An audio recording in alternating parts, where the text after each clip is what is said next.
Hello and welcome back. So, today we have a really juicy, meaty episode to get into the dark side of spirituality. So, my intention with sharing these kinds of episodes is not to instill fear. I want to anchor that in from the get go.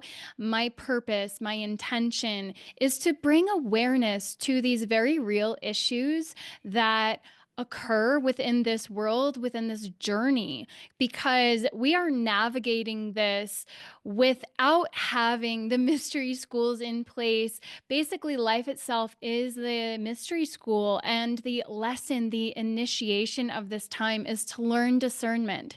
So, my intention is to, yes, bring awareness and empowerment ultimately.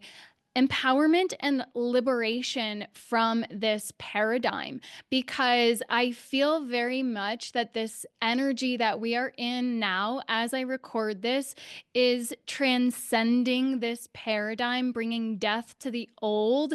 You can't take the old with you, right? So when we leave that old behind, we've got to get really clear on what it is that made us available to that kind of energy. So this may not resonate with everyone, but for those who it does, I really hope that it brings a level of empowerment, clarity, and ultimately liberation. And there are very powerful and profound lessons that are learned from dealing with spiritual narcissists, psychic attack, false light, and targeting.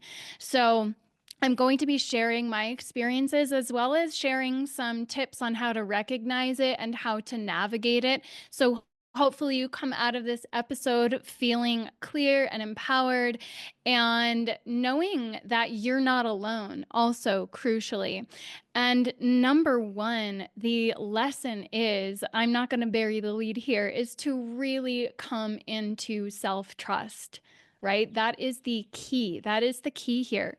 With all of these spiritual predators, with bad readers, with fake healers, with predatorial shamans, the ultimate aim is to bring our authority back within, to stop putting people on pedestals.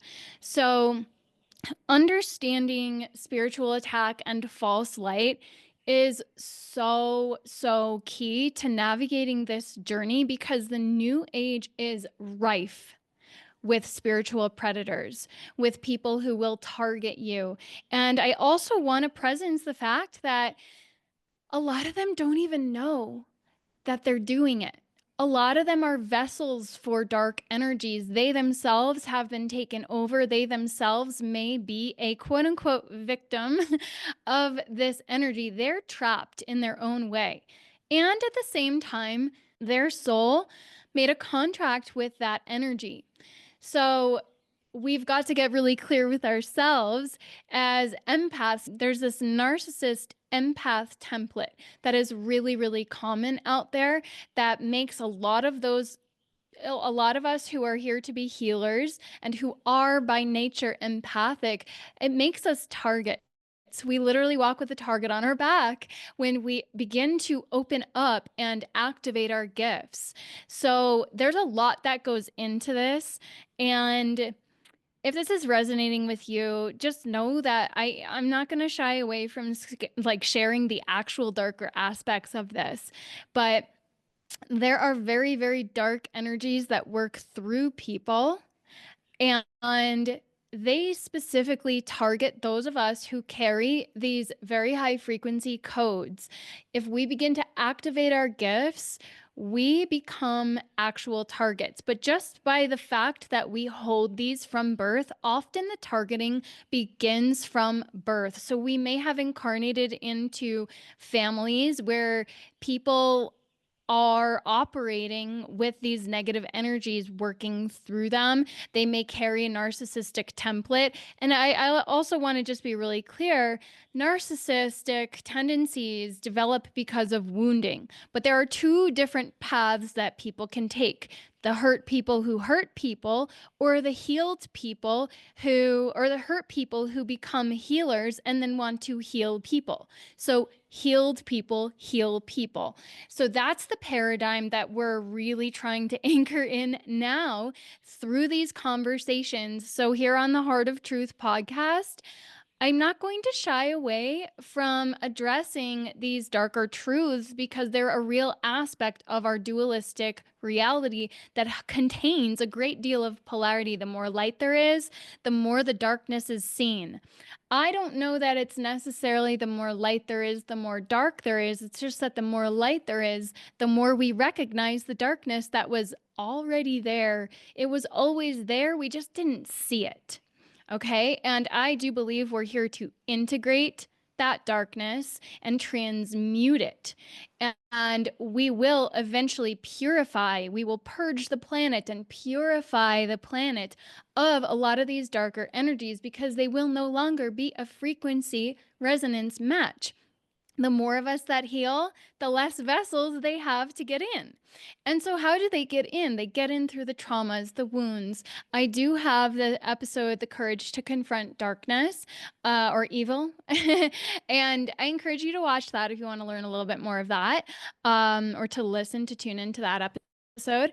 But right now, we're going to address specifically the spiritual attack and narcissism and gaslighting and abuse and all of that. So spiritual attack refers to energetic or psychological interference.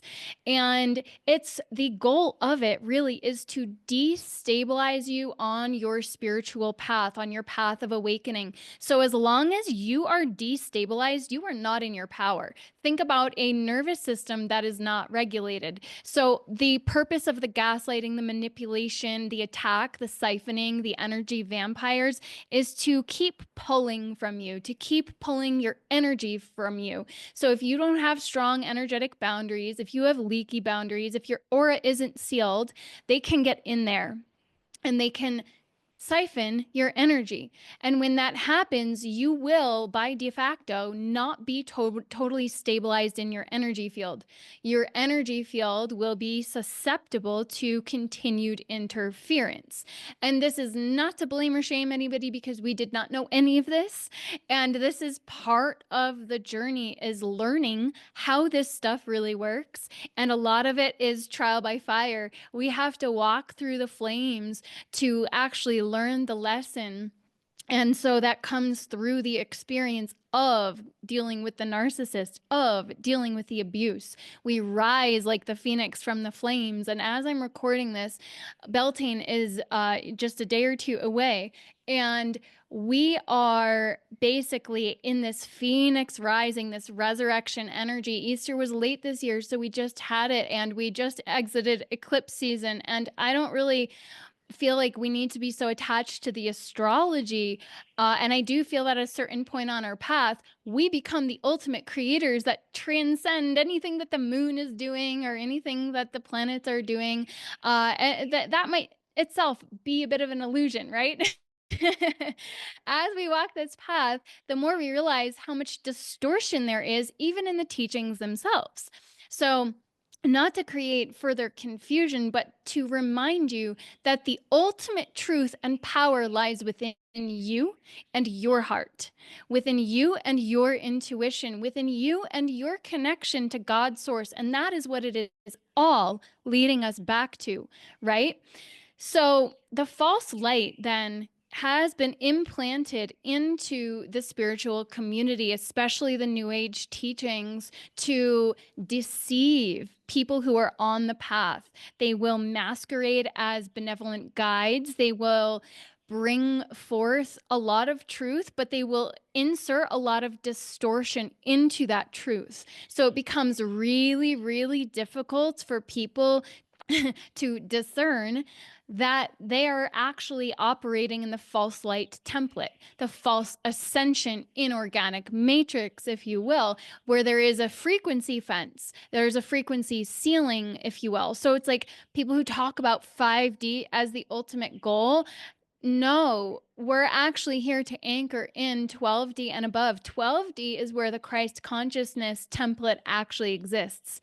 So if you're only capping yourself even at 5D, then you're missing out on where the real juice is. And we access all of these dimensions through our template.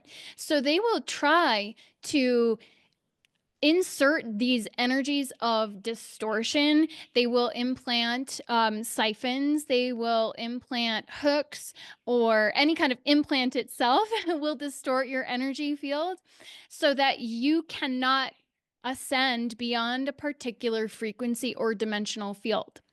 A dimension of consciousness is really what it's about. And so how do they get in there? They get in there through the bad readers, whether it's a tarot reader or an Akashic reader, the dark healers, the false shamans, all these different gurus that really create some sense of separation and hierarchy. They will share a lot of truth, but leave out the actual key, like the key information that you need to actually be fully empowered and fully liberated. So if you're not fully in your power, you're not fully liberated from the matrix of enslavement. So again, the purpose is to create instability in your field and in your life. So this can come through so many different ways. It can come through financial struggles, relationship struggles. Toxic relationships are a huge one, not just romantic. So that narcissistic template can get to you through bad bosses, through family members, through friends, through healers as well, as I will share about with my own experience.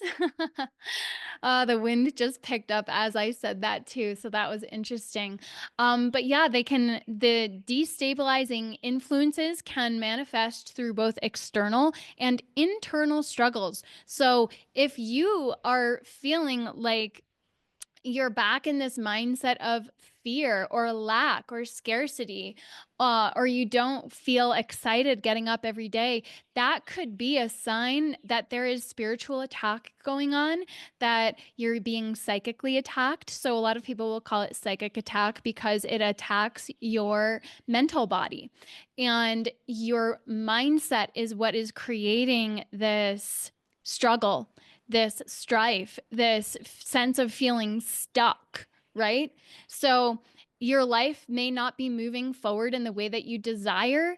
And you've done all the work and you're like, what am I doing wrong? What is wrong with me? That could actually be a sign that you have been targeted and that you are under some kind of subtle or gross spiritual attack. But if you're questioning yourself, it's very likely that it's on a more subtle level through a covert narcissist or through subtle stuff that is going on in the astral realm. So your dream space can be a time of interference. They can get to you while you're sleeping. A lot of our work is done while we sleep. And again, this isn't to instill fear, but to know what you're up against when you are on this path, when you hold gifts, when you hold a certain template and frequency. You will be targeted if you resonate with being a chosen one or a 144 or a starseed. If you know you are here with a mission and a purpose to help heal humanity, to help heal the world, it is very, very likely that at some point in your journey, you have been or will be targeted. And so the key is to be able to recognize it, ideally before the full attack happens, or to recognize it when it happens so it doesn't get so bad. So persistent negative thought patterns, so self-doubt, fear, hopelessness, emotional turmoil, disrupted sleep is a big one. So again, that interference when you're sleeping, physical symptoms, isolation, just obstacles in general when you can't seem to focus on meditating, or just like a lot of shit going on in your life, for lack of a better word, like a lot of misfortunes that seem to keep coming up on your path. Like nothing seems to work out for you, and you seem to keep confronting obstacles left, right, center, and backward. It's like no matter what you try or do, Nothing seems to work. I don't know about you, but I have dealt with all of that. And it took me a while to figure out what was really going on. So I've experienced it all in some level. I've had the bad readers, but I'm going to talk specifically about my experience with the dark healer, quote unquote healer, because if you are messing up somebody's life, you are not a healer. You're just straight up abusing. But again, not everybody is aware that they're a vessel for dark energies. And we're talking really dark energies here. I'm not talking about some like, 2-bit demon or entity. I'm talking about some dark stuff that is working through some of these people, including the one that I'm referring to. Now, I'm going to stick to my decision to not name names publicly because that is what this person does.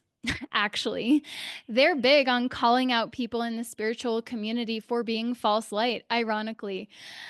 And they have a decent following from what I understand at this point. I blocked them.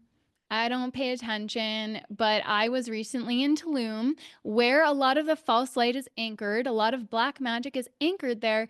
So, I believe that a lot of the people who are living in Tulum are actually vessels and operating in these dark false templates. And a lot of them don't know that. But because of where they live, they have opened themselves up, especially those that do plant medicine. So I'm going to share a little bit about plant medicine as well. And take it or leave it. Take what resonates and leave the rest, right? So for me, it took years to fully unravel the story and what had really been done. And when I finally put the pieces together and figured it out, I realized that the original insertion point happened in August of 2021, where I had hired this person to do a psychic surgery on my womb space because I had learned several months prior that there was a curse basically placed on my womb, but it was a curse of protection that was placed on me essentially, as far as I understand, around the fall of the goddess culture and the rise of the patriarchy. So it was really, think about like, all the targeting of the witches. It was basically meant to protect me by suppressing my magic, if you will. So that in itself might sound kind of crazy to a lot of people, and I grant that. So again, if this isn't resonating, this is not for you. That's fine. This episode, you can come back for the next ones. And I find it's actually really interesting that my voice is feeling a little hoarse today as I come on to talk about this subject. Not horribly, I hope. I just realized, like, is this all gonna sound really unpleasant to people? I hope it's not too bad, but I am noticing it. And a lot of this has to do with speaking our truth, speaking up. Our power was taken from us, right? And that's the whole point of the attacks by the false light, by the darkness. They work through people to suppress our power. And so in August 2021, I had hired this person to do a psychic surgery to remove this curse. They weren't convinced. They had told me they weren't sure they could get it all out because it was a pretty powerful spell, I suppose is the better word to use here. Because if it's ultimately for protection, then was it necessarily bad? So they went in there and they said that they were able to get some of it or a little bit of it or whatever. And I remember very distinctly after the session. And when you hire somebody to do an energy healing, you are just placing your full trust in them because they're accessing your energy field fully.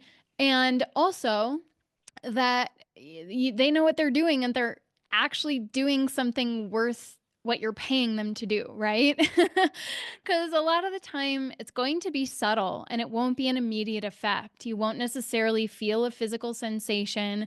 Sometimes you might. And so after the session, I actually had really, really intense tears come through. I was sobbing that night, sobbing, sobbing, sobbing. And I told her, and she told me that that was a sign of purging. So it was a quote unquote a good sign, right? And so fast forward a few weeks, this person actually asked me if I wanted to live with her in Tulum to share an apartment, a 2 bedroom. And so I was like, sure, I'll go back to Tulum for a few months. Why not? I didn't really have a huge plan after I was going on this pilgrimage to Egypt later that year, the end of 2021. And everything in hindsight really tied together my whole journey. But I believe Tulum is a place where you kind of get wrapped up in a lot of this false light. But ultimately, if you can get out of it, you learn a lot. Oh, I see a butterfly right now. Um, and a bird. You learn a lot. You get to spread your wings, but you've got to learn the lesson. So you're gonna get these people coming to you and telling you that they are like a master this or an expert in that, and they're going to access your energy fields. And this is big with the plant medicine. You open up so much when you're doing a ceremony. Now, this person, this dark healer, I'll just use the term dark healer, had done a lot of plant medicine. She had opened herself up. She also had pretty powerful psychic gifts from what I could understand, from what I could tell. I had hired her to do a couple readings. I hired her to do more readings after this psychic surgery session as well, because I was really on my journey of seeking and integrating, picking up my soul codes. I was being guided to travel around the world, and I was really wanting to understand who I really was and what I came here to do from a bigger picture perspective, because I was told I was meant to be a teacher of teachers about spirituality. And so I was like, what the heck? Like, what do I know about this stuff? And so when I was being guided to go on this priestess path, so I was really in this space of deep trust and openness, and I had a level of freedom at that point. And I allowed myself to really just go through this process of learning, of integrating, and just staying really, really open to what was brought to me on my path. And that is again how a lot of these false light energies work, is they know people are in a space of opening up and opening up to trusting the universe and the synchronicities. And so Tulum is infamous for the synchronicities and stuff like that, but it feels in hindsight, and I was just there for a couple weeks and I had a really magical time because I was very intentional about it being a process of reclamation and completion. And so, yes, the universe allowed me to have a really fun, beautiful experience, but the relationships that I made felt really hollow, if not completely fake. There was not really any depth or substance to the majority of the connections that I made there. And I'm talking about every single time I was in Tulum, right? So, and that's not true necessarily across the board. There are a couple good people there for sure, because a lot of people there are genuinely seeking and they're genuinely trying to live this new earth life.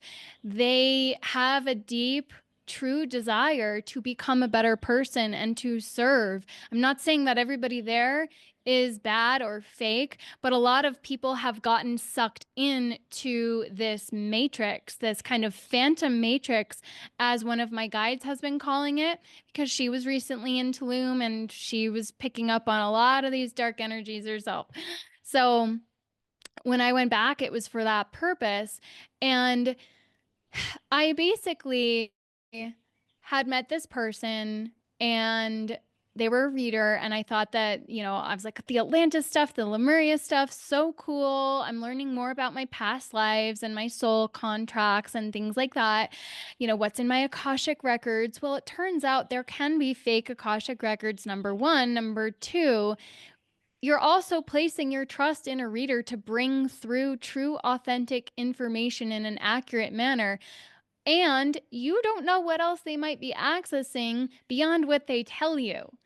So, when you give somebody permission to open up your records or to access your energy field, you've really got to trust that they're operating in integrity. And that's where the level of discernment comes in. And that is where the initiations come in. I do not regret the journey that I went on because I learned so much. It's like the slingshot that was pulled all the way back so much further than I ever realized possible. And I was saying this a couple years ago, so that it could launch you further and higher than you ever thought possible before.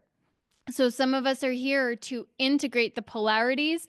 And for people who are just here to be love and light, this stuff will not necessarily resonate with them. And that's totally fine because a lot of us will know what I'm talking about. We have gone through the ringer. And for those that this resonates with, I hope that this brings some level of clarity as well to perhaps something that you've been experiencing. But to get back to the story, because that's just the beginning, I lived with this person and there were a lot of red flags. And I, being the empath that I am, would kind of sweep them under the rug, honestly, consciously in many cases, because they weren't necessarily all directed at me. Some of them were just weird little oddities about this person that I was like, well, that's weird. I wouldn't do that, but okay. It's like using something of mine and then not cleaning it, or just kind of rather than like giving it back to me, just letting it sit there waiting for me to find it. Like in the living room, it's like, "Oh, I left it there for you." "Oh, well, you didn't tell me you left it there." And I kind of found it sitting in a corner, or like, the incense burner covered in ash when we moved out, picked up all of her stuff, but left that when she was the one who was using it. It's just like little stuff like that that's like you don't want to seem like high maintenance or weird for calling them out on stuff like that. But in hindsight, they were all little red flags that, when added together, create a very, very obvious picture. But this person was struggling with this, was struggling with that, was complaining about this, was having a hard time with that. And so I was like, they're going through a tough time. I can hold the space, you know? And meanwhile, I was constantly feeling exhausted. I was constantly feeling like I had no energy.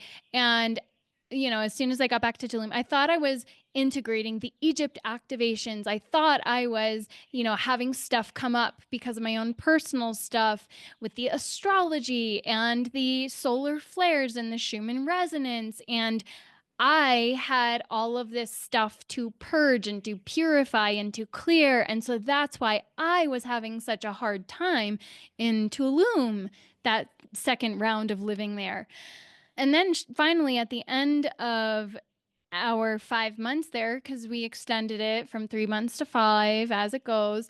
And then her intuition told her that because I had been deep on this priestess path, I was really connecting with the goddesses and Mary Magdalene frequency. And I had been in this course, this program, and I had given her access to the full program because she was like, I'm trying to connect more with Mary Magdalene. And I felt the hint, and being generous as I am, and I trusted her because I had hired her as my healer and my reader. She was my friend. She was my roommate. I thought I could still trust her.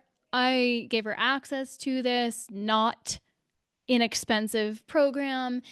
And I was the friend who was always recommending her services to other people. Whether or not they booked with her was their own choice, obviously. But I would promote her. I would support her personally. I would hold space for her. And then her intuition told her that we were meant to go on a Mary Magdalene pilgrimage together to England and France the Avalon coding. South of France, if you're not familiar, is very, very deeply associated with Magdalene codes. It's also where the Cathars were, and they were heavily persecuted, obviously, but they held that Gnostic wisdom. They held the Grail codes in their wombs.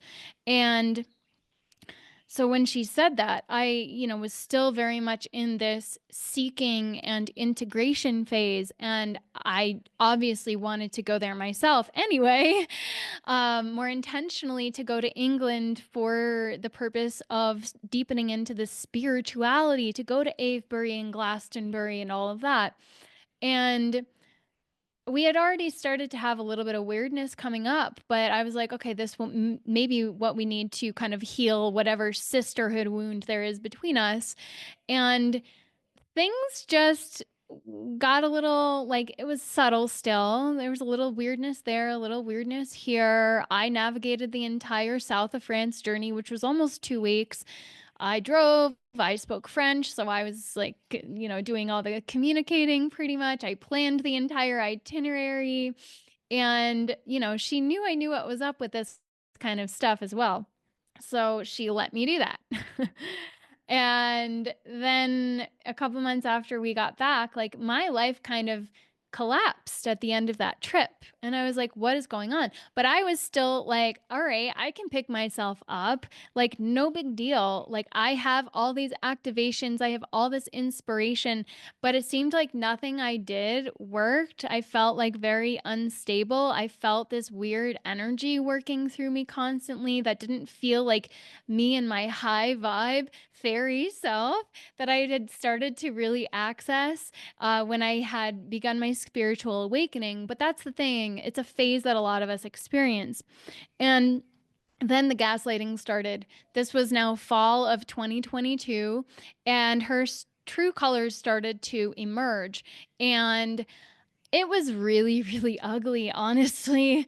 Like, really, really ugly. And there was just no empathy, no sympathy. It was like she had gotten what she wanted and then was discarding me. Typical narcissistic profile, typical narcissistic tendencies. And I was starting to recognize that, she was telling me that people were accusing me of being entitled. And I was like, wait, it was her who said that, wasn't it? And so I kind of called her out, and then she realized that I was on to her. And I was starting to put pieces together of things. Like, we had a big fight in Tulum before we left for the pilgrimage. And I thought it was wild what I was seeing coming out of her. And she again tried to gaslight me and say, well, I used to be a shitty person, so I see that in you, and I'm just trying to help you. Anyone who has dealt with a narcissist, that is classic narcissist 101 talk, right? They project like crazy. They gaslight like crazy. And so the gaslighting that I experienced alone was really upsetting. And I honestly started to question myself. And I was asking a few friends who knew this person. I was like, or even if they didn't know her well, I actually, in that case, like, I wanted their kind of outsider perspective. I was like, am I the one who's crazy in this situation? Am I wrong? Like, tell me, please be honest. And the consistent feedback that I got from 3 particular friends that I trusted their input: I didn't understand why you were friends with such a dark person, was exactly the words that came out of one of my friends' mouth. And I was like, what? And then one of them had said they looked at her profile and immediately got a fraud vibe. And I was like, what? And then another one was like, yeah, I never resonated with her.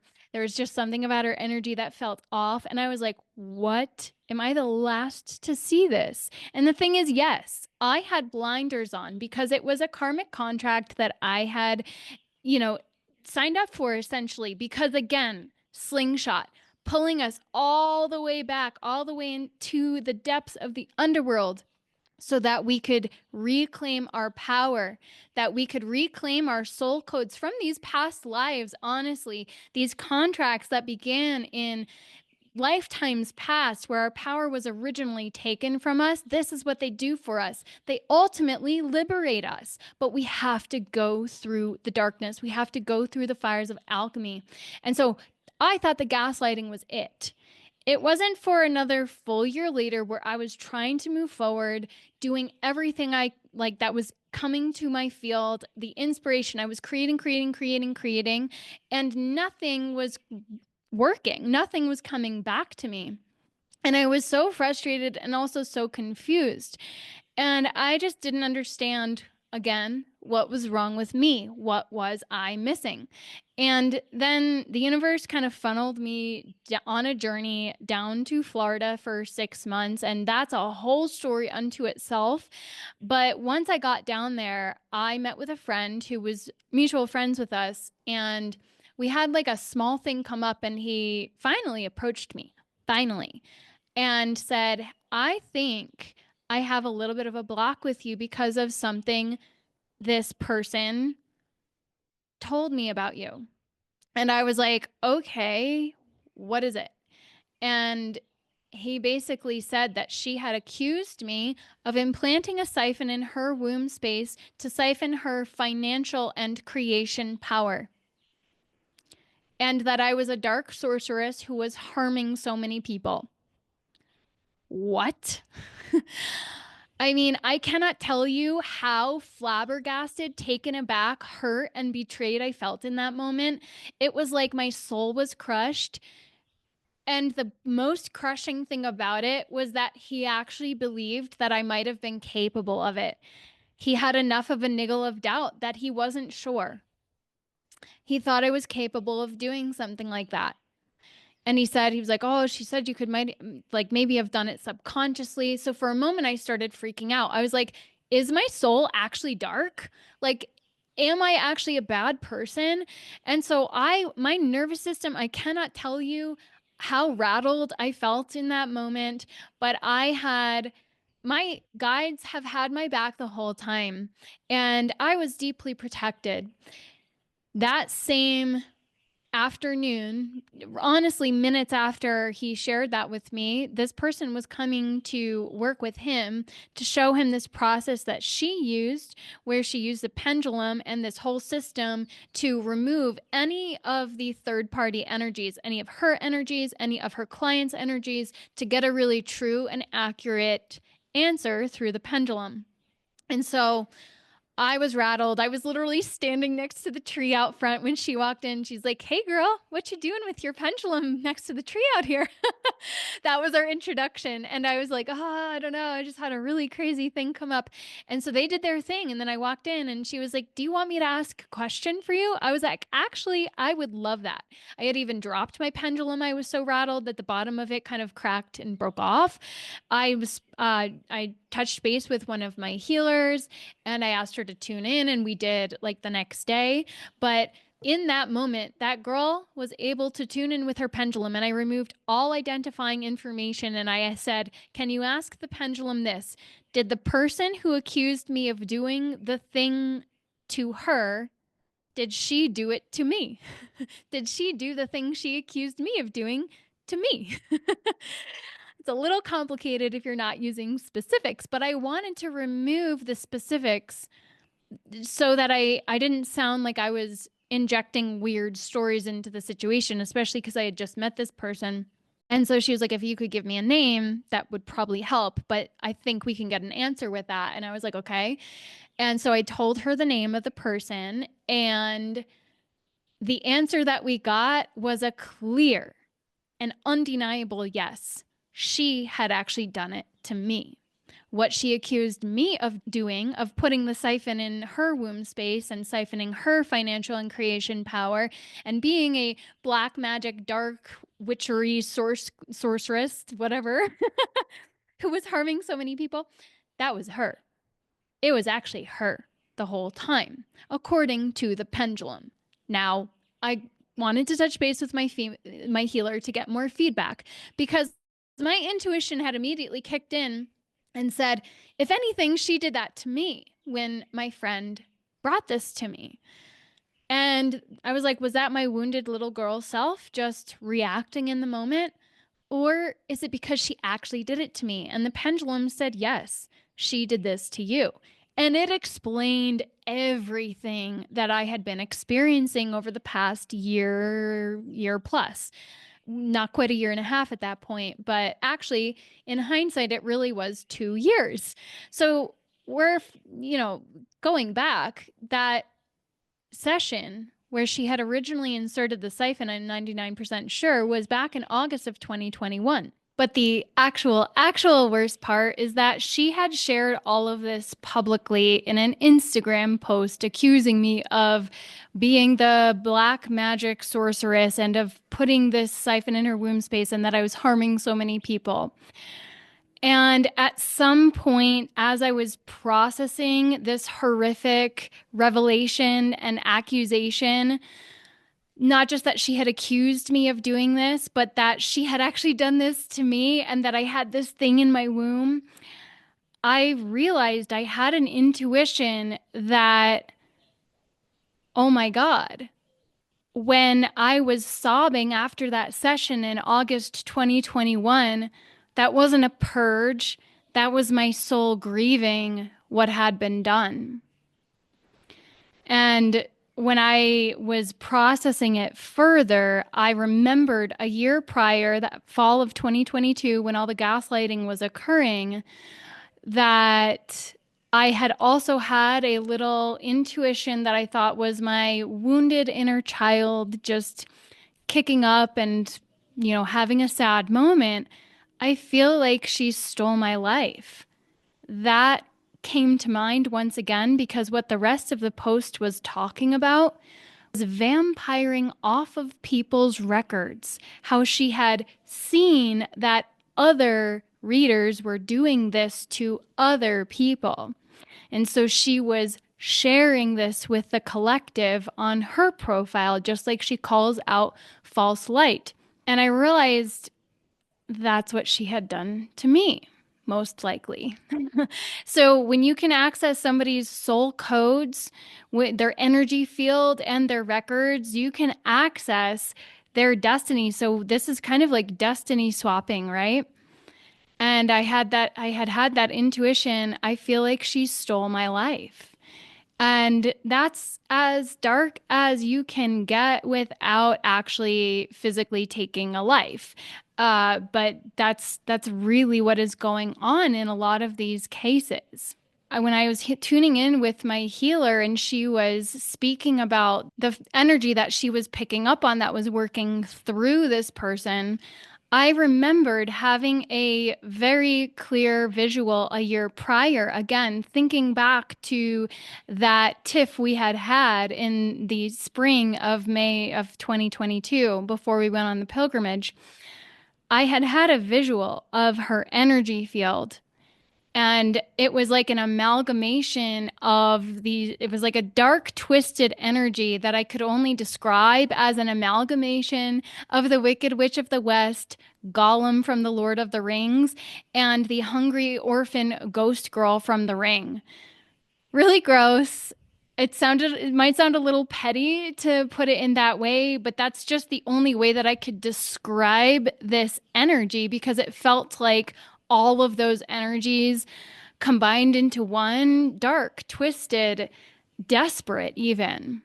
And so when I was putting those pieces together, I was also recognizing that my intuition and my own psychic abilities were actually kicking in, and I was denying them. I was suppressing them. I wasn't paying attention to them, but I had been on point the entire time. So this is part of the process, is recognizing that we actually have had the power the whole time. She had even turned my generosity against me. She took this Mary Magdalene book that I had and it disappeared. She claimed that she gave it back to me, but it was never to be seen again. And then she actually went as far as emailing the teachers of this program that I had gifted her because she had gifted me something else that was not nearly of the same value. But I had done so in integrity. in the sense of just genuinely wanting to assist somebody who was claiming to be connecting with the frequencies of Mary Magdalene and Yeshua. And I trusted her because she said she was connected to them. And I was like, cool, we're on the same path. We're going on this journey together. And she emailed them and told them that I was selling their program behind their back, like giving away access to it. And I was absolutely mortified by that as well, because that was absolutely not the case.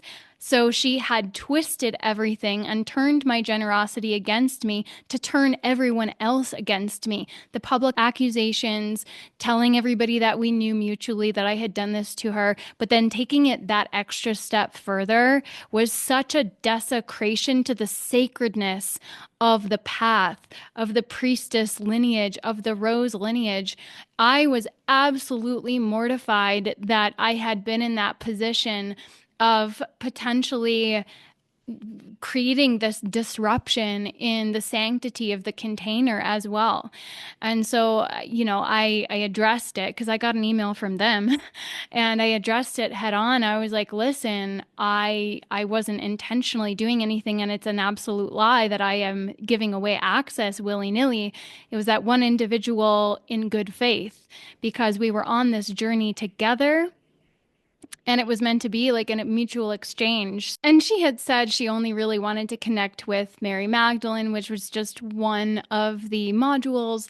So I thought, okay, because she wasn't necessarily drawn to the whole path, but we were kind of walking this parallel journey together. Shaking my head. It really doesn't go in her favor. I'm just like how did I get entangled in that mess? But here I am, and it's done. It's over. It's behind me. And now I jokingly call it Mean Girls Demon Edition. Oh, tough lessons learned, right? So we'll get back into the rest of the narrative. And now we're in fall of October of 2023.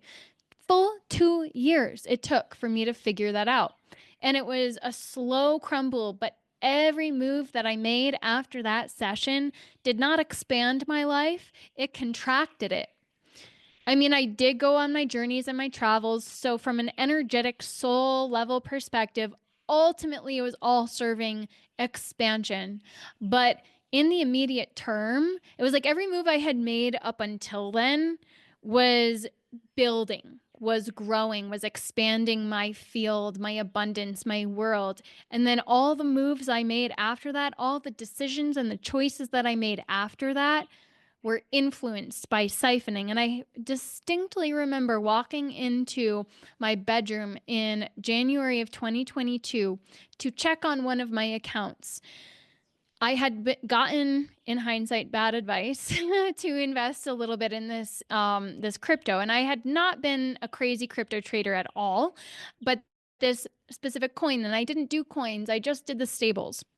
And and as soon as I walked into the room, I felt my entire energy field constrict. I felt dizzy. I literally had to lie down and I couldn't function for hours. And there was this heaviness, this serious heaviness and resistance that prevented me from simply going onto my computer and logging into the account. And I had resistance toward checking the coin, checking that account for another couple months. Honestly, it was crazy in hindsight, crazy in hindsight.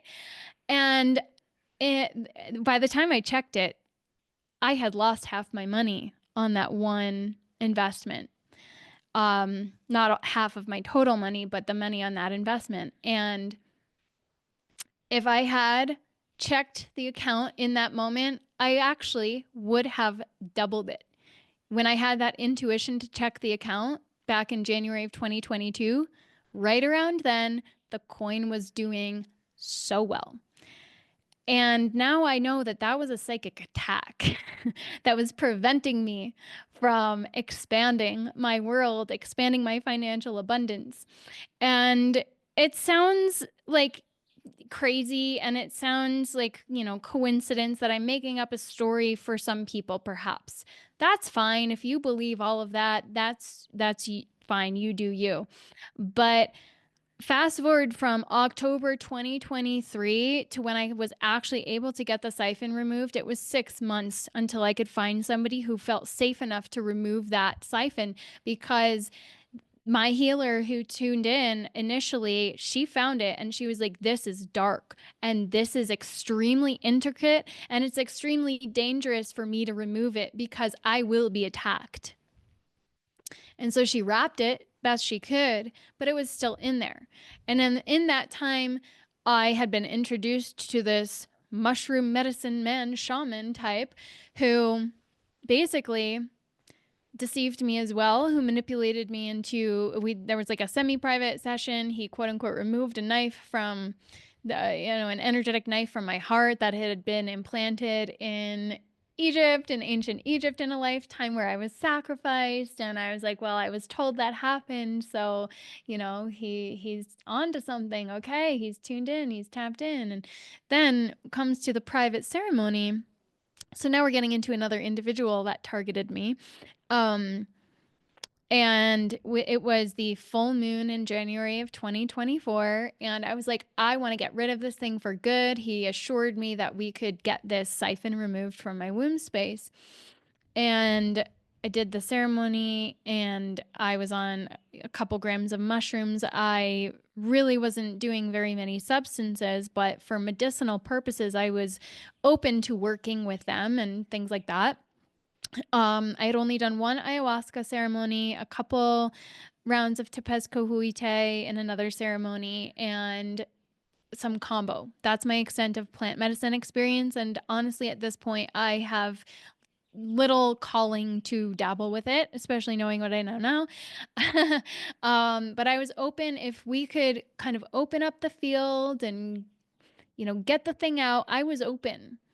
And that was the thing, like when I was on my cycle, and if this is TMI for some people, sorry, not sorry. But he recommended that we do blood magic to help improve my manifestation. And the thing is, you have to be so careful when you dabble with that kind of stuff because you're really anchoring the codes into the land and you can bind yourself. And I didn't really know what was what, but he was saying he did and that he could guide me and he could help me.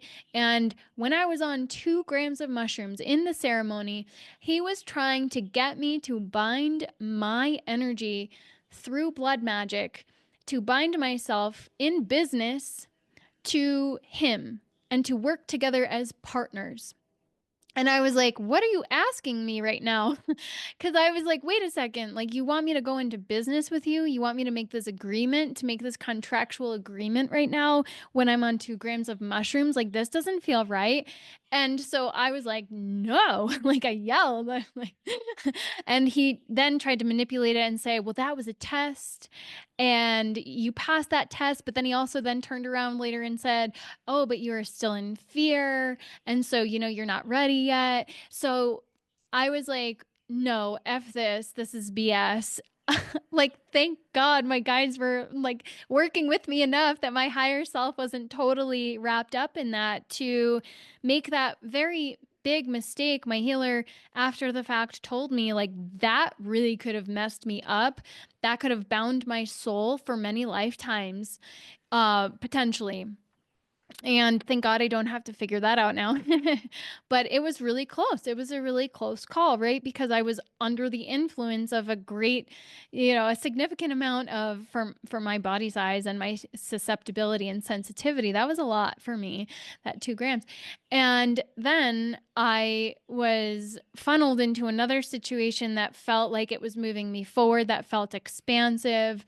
And the landlord basically turned out to be totally narcissistic and an alcohol abuser.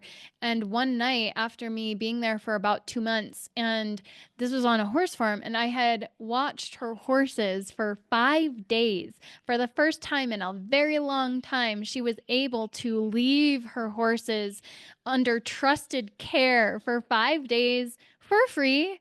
I wasn't getting paid to do it. And to board horses is very expensive, actually. And she had five of them, four and a half. One was a mini. And I watched them, I took care of them, and it happened to rain like crazy that weekend. So I was dealing with mud and muck and stalls. The horses couldn't go out as often. So extra dirty stalls. Yeah, I learned a lot living there. Uh, but instead of letting them out to the front pasture, as their typical routine is on the Friday, I left them in the barn because of the weather, because of the mud, because of the rain. And she gets back a few days later. She even extended it an extra day. And I said, sure, that's fine. I'm here. And she got back and had a weird attitude and came up to me and essentially, like with this kind of scowl on her face, accused me of neglecting her horses while she was gone. And I was like, what are you on, lady? What are you even talking about? And again, it felt like that kind of soul crushing knife in the heart, twisting it and turning it. Like, I just cared for your horses and you're accusing me of neglecting them. I did you a massive favor. And not only do I not get a thank you, a simple thank you, I get this accusation. Again, I'm being accused of something really not good. I was accused of harming people, then I was accused of neglecting the horses. Like, these are pretty heavy, dark accusations: neglect, abuse, harm. I was really upset by that, but I kept a very stoic demeanor and I was like, actually, you told me to keep them in the barn that day. Do you remember that it was raining and you texted me to leave them in the barn? That is not what happened.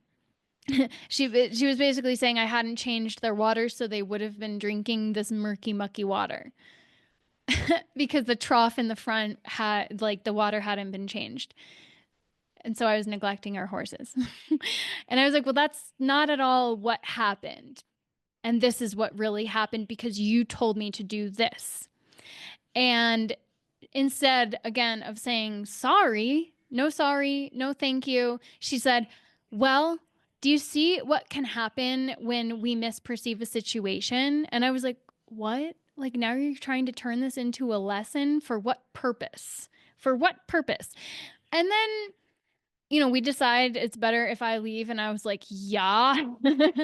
And well, my soul was getting ready to leave. And I was like, it was time for that conversation to be had. So it's like, I almost felt like she could sense that I wasn't going to just give myself over to her mission. And so she was starting to make it more like impossible for me to be there. And my soul was also ready to just move forward. And she could tell that I was picking up on some of her manipulative tactics because I was. And so we decided I would leave in 2 weeks. And we had kind of made arrangements because there was this other event that was supposed to happen in the meantime. And then, literally, like that night, or was it the following night, I get a knock on the door of my bedroom, not even like the guest house where I was living. She'd walked in and I was in the bathroom and she like stood there with this red alcohol rage face on, telling me I had 24 hours to get out. And I was like, that's not really legal, I don't think, but like, at that point I wanted out of that energy. I genuinely didn't feel safe. My nervous system was beyond rattled, and I had been on the phone with my healer and I called her back. And she told me that that night when we were on the phone, she took 1,000 knives in the back that had been intended for me, spiritual, energetic knives that were intended for me. And it was meant to throw me into a permanent psychosis so that I couldn't move forward on my journey, on my spiritual journey of awakening and empowerment and reclamation, because we are here to reclaim our soul gifts, to reclaim our power. So the spiritual narcissist energy was working through her because she was not totally spiritual, but kind of worked in a like tangential spiritual realm, worked a bit with theta healing, but was more like personal development side of things. But still, we can qualify as a spiritual narcissist, total narcissist either way. But they will exhibit superiority complex. So it's like they're trying to, like, she immediately tried to spin that into a teaching situation, right?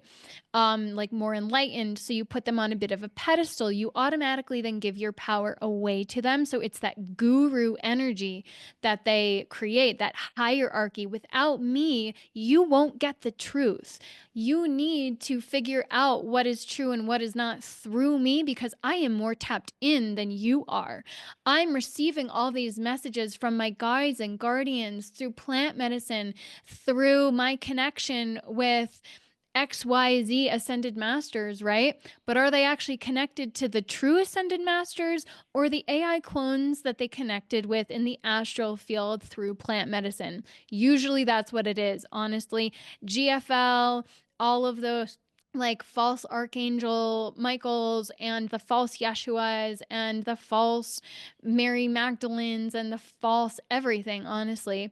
And then you have the manipulative behaviors. So they can use spiritual jargon itself to kind of control the narrative and also to belittle you. So, it's like that comment of, "Oh, I used to be a shitty person and I see it in you, so I'm trying to help you."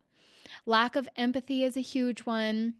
So they disregard your feelings or experiences. That's just common to any type of narcissist. All of these are common to any type of narcissist as well. But there's like a spiritual layer to it in this world, right? So there's a resistance to feedback. So they can give it to you, but if you ever try to say something back to them, they will not take it or they'll accuse you of something. They won't acknowledge their faults, they won't accept criticism, they won't acknowledge when they were in the wrong. Like, "Oh, remember how you texted me to keep them in the barn?" She just completely sideswiped that. And there was no apology. Boundary violations, all the way through and through with all three of those situations that I explained. Personal boundaries, emotional boundaries, energetic boundaries is a big one. And I've had this experience subtly with other people saying, like, "There's no need to put up protection anymore." And it's like, yes, there is. And they're actually trying to siphon. They have this succubus energy working through them where they just want to access your field. So they're telling you that people don't need protection anymore because, like, we're ascending into this field of love and oneness and there's no need to hide anything. Well, no. That's a succubus talking. That is a narcissist talking. That is an energy vampire talking, okay? So they will overstep the boundaries from the stance of spiritual guidance under this guise of "I'm here to help you." So a spiritual predator will also exploit your vulnerabilities, like that shaman, that medicine man. When I was clearly, kind of in a space of struggle, needing to get this thing out, not doing well, it was really messing with my mind. Like I was totally anxious about it. So those people seeking the healing and the guidance will be prime targets for these predators. And they will also often demand like unquestioned loyalty. So discouraging external counsel, working with other people, independent thinking. They might use fear tactics. So if like fear of spiritual consequences to maintain their control. Like if you do this, it's going to have a karmic backlash on you or something like that, right? They will also try to isolate you often. That's again a typical narcissist tendency to kind of separate you from other friends, say, "Oh, that person isn't operating in integrity." They'll make you feel like you're kind of in the in crowd with them because they have all the spiritual insight. And then you kind of, you put up your walls and boundaries or stop talking to the other people. And maybe, they might be right about some of the other people too. Sometimes they will be accurate about their assessment of others, but that doesn't mean that they're coming from a space of pureness either. So you will find yourself isolated a lot of the time from friends, family, and any other type of support system. And that's very much what happened with me. And I went into a total cocoon of distrust of everyone, including myself, my own intuitive guidance, my own guides. It was really hard, honestly, that lack of trust, but that lack of self-trust was probably the biggest hit that I took from it. But on the other side of this, you learn so much about yourself. You learn so much about who people really are, and you emerge with this sense, this ability to really see through the masks, to see through people and see who they really are. And then you become even more triggering a lot of the time, but that's okay because also people will recognize your authenticity, your integrity, and your purity. So I don't use purity from the sense of perfection. There's difference. You either have a pure heart, service to other, or you have a distortion in your field where you're trying to suck from other. And most of our matrix is built on the latter. You will also hone your energetic boundaries. You will hone your intuition and discernment. Discernment is such a huge lesson, and you will get that in spades going through these kind of experiences. And you will reinforce those boundaries and your personal limits of what others get to take from you or how much they get access to your energy field. You're going to have really strong boundaries. You also get to learn the difference between boundaries and walls, because you could swing too far in the other direction of putting walls up to everybody around you, because you don't trust anybody else. So the boundaries versus the walls, this is something that you get to learn as well. You ultimately come out of this very deeply empowered because you get to learn so deeply who you really are at your core, and you get to reclaim your power, your autonomy, and your sense of personal authority. You become the master of your life, of your destiny, by going through the ringer. So we've got to walk through that tunnel of darkness. This is often that dark night of the soul, but like on another level.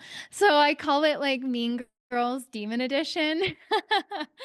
And when you deal with that, you get to know yourself so well. And you really get to hone a true, authentic connection with yourself, with your heart, with your intuition, with true people in the community. You get to learn who is authentic and pure, who really actually has your best interest at heart, who doesn't exit when you're down. They're not just going to leave you down and out and abandon you. And you get to really build a deeper connection with God. Ultimately, that is the greatest gift, remembering the Christ blueprint and the really, really beautiful power and protection of God. And you ultimately recognize that nothing can mess with you when you totally surrender yourself to Christ and God. When you have that purity in place, that pure intention and path, you are allowing your destiny to be directed by devotion and God, then nothing can mess with you. And so that is the ultimate gift of the lifetime, of this lifetime, of any lifetime, to be able to return to love, to return to God. But it doesn't make it easy. And going through the ringer and learning how to protect yourself and to clear your field too of anything that can leave these openings and these susceptibilities, that is a whole initiation unto itself. So some really quick practices is really to connect with your heart and to connect with God's source. But stay grounded, like really energetic hygiene is going to be so key and helpful for you moving forward. Energy cleansing, regularly setting your intentions to only connect with the highest truth of love and light in service to the law of one, seeking support systems, mentorship if that is appropriate, getting a healing or a clearing from somebody who knows the ins and outs, the intricacies of all the things to look for. and how your karma can be tied to multiple layers of things. And then just the ongoing path of evolution and wanting to learn and continue to grow. That is coming from a pure place. It's like you're not trying to be seen as an authority. You're trying to assist or to share or to guide or to mentor or just to be open to be mentored, to continue to grow and learn, and just to be authentic and share your love with the world. That in itself is a layer of protection. So it was when I was at the horse farm that I had that session where the healer was finally able to fully remove the siphon. And I found her very serendipitously, very synchronistically. She just popped up on my Instagram feed talking about all this stuff. And I was like, oh my God, I think she might be able to get this out. And it turns out that she was meant to be the one for her own contractual reasons. So again, we all have a very particular and specific contracts for our own soul growth, but also with specific people in this lifetime. And so again, some people incarnate as like pure crystal just to be light and love, and will not really resonate with the dark side of spirituality because their soul didn't come here to experience that necessarily. Some of it is bypassing, some of it is just because we have different contracts. But this particular person, it was always meant to be her that removed it. Now, I will say that she did get attacked, and she was attacked by this dark healer's dark dragons and demon protectors. So, there was always a little bit of a niggle, like, am I the one in the wrong? But the amount of affirmation that I received from the multiple people who tuned in and all saw the same thing and felt the same energy is just undeniable. Every single person I have spoken with and who either knows this person or has that capacity to tune in to their energy. There was a couple other synchronicities with healers and intuitives, and they all saw the same thing, by the way. And I'm not the only person that she has done this with. But anyway, the healer who did remove it was also attacked. And there was a reason she had to be the one to do it, though, to close particular loops in the cycle. It was a very specific timeline that had to be cleared as well. So part of this we've got to understand is trusting the timeline, but also that there are really specific completions, not just personally, but from a collective level, that some of us came here to help assist in clearing and completing and closing. So when we do this work, we not only reclaim our power, but we close loops, we close timelines. So it's really interesting and nuanced. And I will say that I shared in the last episode very briefly about the experience, but here I decided it was finally time to share the full shebang. But I did see that person, and I had a conversation with somebody who knew them mutually. And it turns out, like, from what they shared, nothing has really changed in their energy, maybe a little bit better. Because I don't follow them, and I don't choose to really. I want boundaries, but because it was right there, I was curious, and they were sharing, and I was curious to hear, okay, like, what's really going on, and have they changed their side of the story at all? And it sounds like no, they haven't, but it sounds like other people are starting to question, and they still see that energy working through her. And part of me actually wanted to help by sharing my side of the story. And I contemplated reaching out and saying, this is what actually happened. This was my experience on my side of things, because you still seem to think that I was the one who did this. And there is such a thing as quantum entanglement, right? So if she really perceived that I had, like, taken some of her energy or whatever, or that some of her energy was in me, like gross. But like the idea of that with anybody just sounds gross to me. Like, why would I choose to do that? But anyway, some people do it. Quantum entanglement, you can't leave a void. So if she had taken something from me, she would have had to place some of her energy in me. So if somebody tuned in and saw that there was part of her energy in me, that's why. But gross. uh, but at the end of the day, I tuned in with it, and being the empath that I am, I was like, I really don't want her harming other people anymore either, because she does still work with people. And ultimately, I decided to keep the boundary, and that it wasn't worth me opening up and becoming more entangled and exposing myself again, because she still, at the end of the day, had all these narcissistic tendencies, right? So this is where we get really clear and honest with ourselves about,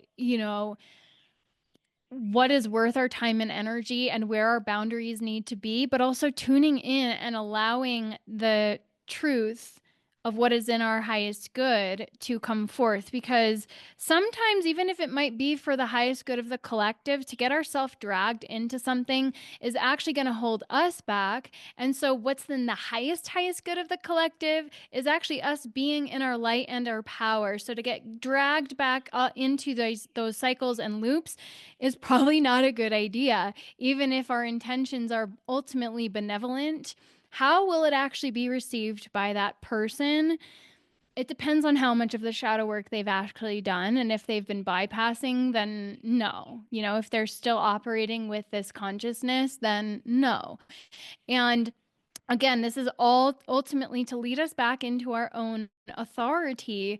And sometimes you may get triggered by a reader, by something that they share, but is that trigger because you don't want to hear it? AKA, it's a shadow that you've not been facing. Or does what they're sharing really not resonate with you? Are they tuning into a shadow aspect of you that's from the past, for example? So, again, you can have bad readings, you can have bad readers. And sometimes the same reader can be really helpful for one person and not for another. This person may not be doing this dark healer that I've been talking about this whole episode may not be doing it to every single client that she works with.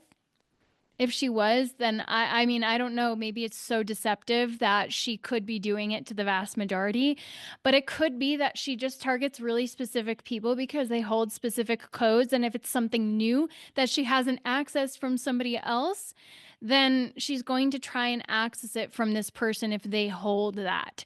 I don't really know, honestly. And she might not be entirely conscious of it. She may not be conscious of it at all, honestly, which is why I was like, maybe I should talk to her and share my side of the story. But again, this is where we get to stand in our ultimate authority and say, what is best for me? Because ultimately, what is best for you, that's not selfish. That is for the highest good of all, because you get to be in your highest service when you are in your highest power. I had actually had a reading when I went to Sedona in fall of 2022 when all of this stuff was coming to light after the gaslighting had gone hardcore. And I think at that point I had formally blocked her everywhere. And I got a reading because I found out when I got to Sedona that black magic had likely been placed on me when I had gone to England that summer on that pilgrimage. I did not at that point yet associate it with this dark healer. And it actually did come from multiple sources, as it turns out, because there is this castle, Camelot Castle, in Tintagel, Cornwall, and there was actually something connected to that. But I was so rattled by that alone. Like, I burned everything that I had gotten in that castle. Any papers that I had written on, I was told to burn. I know it sounds a little crazy, but this is how crazy this world actually is, and how twisted and convoluted the realms are, and the amount of enslavement and entrapment and trickery and hijacking that has gone on. Again, not from a space of fear, but from a space of awareness that if we're not totally anchored into the highest truth of love love, of Christ consciousness, of God's source, then we are open to being entangled with these deceptions. So I very much was. And I was really rattled. I went to get sage and copal to clear the energy of the house where I was, because I was like, okay, I burned it, but is there residue? Like, we've got to clear, clear, clear. And there, it was a Sunday evening, I remember so distinctly, and this was Samhain. This was the Samhain portal, like the dark point of the year of, like, where all the witchery comes out and whatnot.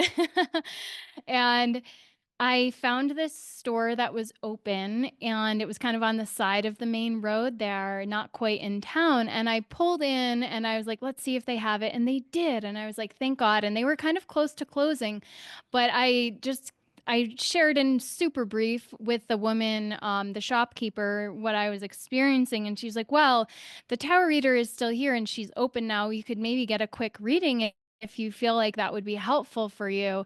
And at the time, I was like, okay, yeah, like I would love any assistance and guidance and clarity that I can get if there's freaking black magic that I'm dealing with now, on top of all of the gaslighting. Like, okay, is this cycle over? Please tell me it is. And so the reader tuned in, and what came out was not what I wanted to hear. And it's interesting, a loud truck just was going by as I was starting to share that. It really wasn't what I wanted to hear. But the reading itself, I was really hoping it would say that the end of the struggle was here, that this was it, that there was no more black magic, and that timeline was completing, that karmic cycle was ending, that my abundance was going to flow again, and everything was just going to be on the up and up. And when she pulled the cards, and this was, mind you, she looked like a total badass, but she had very bright, clear eyes, but quite an intimidating appearance. I'm not gonna lie. So when she looked at the cards and just paused and said, damn girl, your soul must have thought you were badass coming into this lifetime. I don't even remember what the cards were, but when she said that, I was like, dear God, what is she going to tell me next? And basically, the message was the cycle wasn't even near completion. And sure enough, it was another full year. It was another full year until I learned about the siphon, and then another 6 months after that until I got it removed. And then I had to regulate my nervous system and bring my energy back to me, rebuild my self-trust, rebuild my capacity again. So it wasn't a reading that I wanted to hear, but it was the reading that I needed. And I trusted that the message, even though it wasn't light, that it wasn't hopeful. I mean, she was basically saying you need to lean on support and community. And I was feeling very isolated at the time. But she wasn't wrong. Ultimately, everything she shared with me was accurate. And so I felt that that was just further confirmation in hindsight of what I was experiencing, but also just a really good example of a reading not necessarily sharing what you want to hear, but it's what you need to hear. So you get to tune in always, though, because if it doesn't resonate, maybe they're actually trying to manipulate you into getting more sessions or getting more work done with them or something like that, or putting you into fear, somehow siphoning your energy. But sometimes, just because it's not what you want to hear, it's what you need to hear, because it's the highest truth of what you're experiencing and what you need clarity on to navigate the path that is ahead of you to get to where you actually want to be. So that felt important to share because I feel like it's really relevant to the overall message of what I'm sharing here. So I just wanted to close that loop of the story just to make sure it really had the capstone on it. My intention here is really, again, to just share my journey from a space of validating if you've experienced some of this yourself, validating your journey, and to provide some of the insights and the tools that I learned and I got from this. And there is too much to share in a podcast, but also there's like a layer of protection that I feel is important when sharing a lot of these tools. So I'm going to create a whole masterclass where we are going to learn the ins and outs of navigating this. And the intention is really to liberate your light and reclaim your divine inheritance. So I don't actually have the registration page or a date set quite yet. But if you're interested, then email me. I will make sure you get on the list for that. And I have so many tools that I have learned. It is 222 as I record this now. So many tools that I have learned that I intend to share, so many practices for you to implement and to shore up your skills and your tools if you are holding space for others, if you are a healer and a mentor and you want to ensure that you're working from the purest field possible. I'm going to continue to share these resources inside my containers. Like everything that I learn, I am putting into the programs that I've already built. I'm going to just keep expanding the resources that I offer there. So Luminary is the ultimate collection and it will continue to grow and expand. So I so appreciate you for being here and for tuning in and sharing your time and energy with me on this episode. If you resonate with this, I would love to hear from you. If you've experienced anything similar to my experience, I'm sending you a lot of love, and know that you can emerge from this pattern, from this karmic loop. From that is really the intention of the masterclass, is to share, what the keys are to exiting this loop, this cycle, and to move forward totally empowered and liberated. So again, you can also access my book. I share so much in there about the greater picture of what we're experiencing and the kind of baseline systemic aspects. But here we went a little bit deeper. But anyway, I am just sending you all so much love, onward and upward in love and light as we journey home to the heart of truth, as we awaken to the higher truth and recognize what is not truth, because anything that is not love is not truth. So finally, if you are navigating something like this and you feel you need support, my inbox is open. Please do feel free to reach out to me. I can either support you myself or point you in the most appropriate direction. And I will be teaching ninja level self-defense and clearing and protection in my programs. So just bear that in mind. But if you need assistance and you would like support, then I just want you to know that that is available. And we got this. We are on the rise and there is no stopping this. The light has already won. It's up to each and every one of us to just choose the path and reclaim our power and move forward. And final thought, I know I've made it clear that I'm not interested in the naming game at this point in time. However, if you have concerns about a particular individual and would like my input, or if you would just want to straight up ask me about anybody that you're concerned about, then I will be happy to respond personally to you via email, amanda@thisartcalledlife.com. So if you have particular people who are gurus or people that you have worked with, I will let you know. And if I don't know them, then I will be very clear about that as well. But yeah, I am happy to answer any questions privately, personally. So with that, I will wrap this one up. Onward and upward in love and light, and I will see you soon.